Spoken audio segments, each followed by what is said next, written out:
Well, let's go to this vote at the UN, the General Assembly on Friday. The resolution passed and it declares, quote, the state of Palestine is qualified for membership in the United Nations. Well, we know there's no such thing as a state of Palestine. What we've got, at least in Gaza, is a city run by a listed terror organisation. The other area, the West Bank, another group altogether. There's been widespread condemnation of the government for reversing Labor's prior position here of abstention. I think it was 2012 under Julia Gillard. The last time this came up, it was an abstention vote then. That's precisely what the UK did. The US voted against this measure. We voted for it. We've junked now, 7 decades of bipartisanship, and we've rewarded terrorism with the vote on Friday. That's the view of the critics, Dennis. I have to say it's hard not to disagree with them. Well, I think it's very difficult to disagree with the idea that what has happened is that Hamas has been rewarded in its attempts to destroy the peace talks between Saudi Arabia and Israel. They have actually, despite the atrocities that they committed on October 7 last year, they have turned the UN against Israel. Not that Israel was particularly enamoured of the UN or the UN of Israel, but popular movements have grown up around the world, including in Australia, and this has all been a benefit to Hamas. To have the Australian government, which was the first government in the first country in the world to vote for the state of Israel at the UN 75 years ago under the leadership of a former Labor leader, and a proud tradition carried on by Bill Hayden, Bob Hawke. And so what we're seeing here is the trashing of 75 years of bipartisanship, and there is no way that this can be argued as to be anything else rather than an appeasement to Hamas and a victory for terror. What does it say about Penny Wong, though, and her relationship inside the government, her power inside the cabinet? Because when she flagged this in a speech about a month or so ago, there was a visceral reaction to it.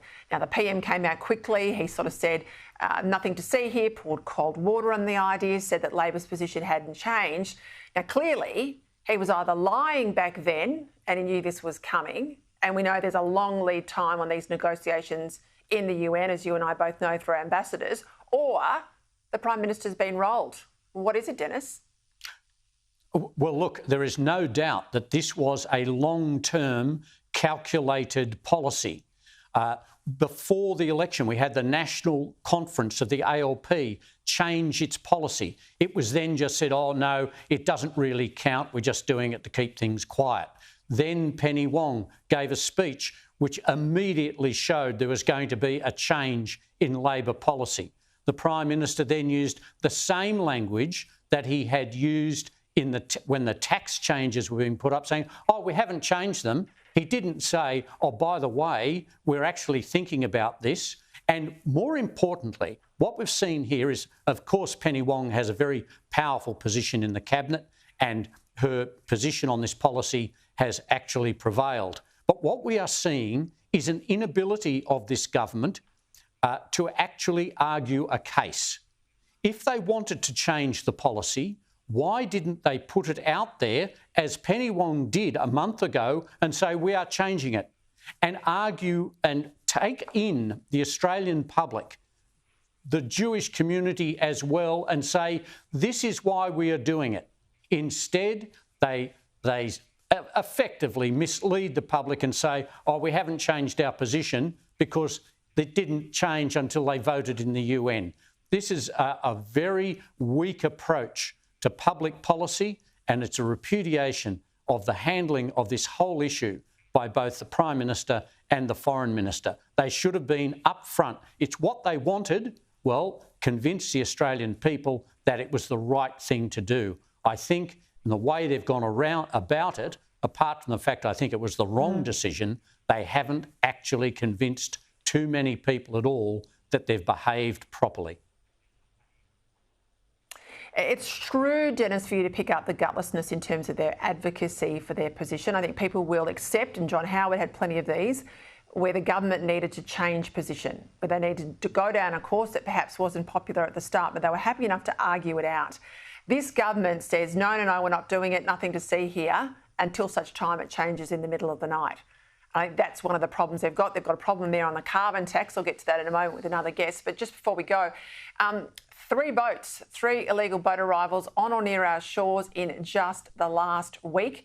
We went through those in the package a moment ago, but it's hard to deny now, Dennis, these people smugglers, they are back in business. Well, if you'll forgive the pun, there's definitely testing the waters.